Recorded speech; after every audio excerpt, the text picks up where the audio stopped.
Wherever you go, whatever you do, throw a little at it. Omax, Vest and Briefs. கோவையில் அண்ணாமலையுடன் மத்திய அமைச்சர் அர்ஜுன் ராம் மேக்வால் சந்திப்பானது நிகழ்ந்திருப்பதாக தகவல் தெரிவிக்கிறது. இதுகுறித்த கூடுதல் விவரங்களோடு நிகரான நமது செய்தியாளர் சுரேஷ் விவரம் என விரிவாக வழங்கலாம். வணக்கம். தேசிய ஜனநாயக கூட்டணியில் பாரதிய ஜனதா கட்சியினர் தமிழக சட்டமன்ற தேர்தலில் 27 இடங்களில் போட்டியிடுவதற்கான அந்த தொகுதி பட்டியல் வெளியாகியிருக்கிறது.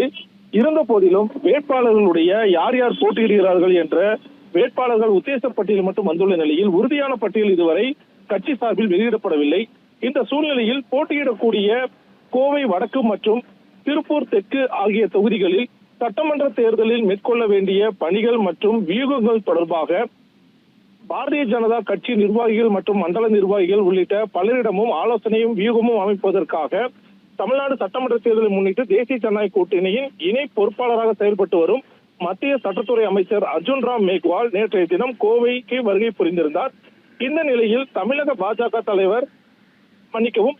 பாஜக முன்னாள் மாநில தலைவர் அண்ணாமலை அவர்களுடன் சுமார் 40 நிமிடங்களுக்கு அவர் தனிப்பட்ட முறையில் பேச்சுவார்த்தை நடத்தியிருக்கிறார், ஆலோசனையும் நடத்தியிருக்கிறார்.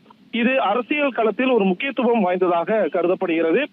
அண்ணாமலை அவர்கள் இந்த சட்டமன்ற தேர்தலில் போட்டியிடுவாரா இல்லையா என்ற சூழல் நிலவி வருகிறது.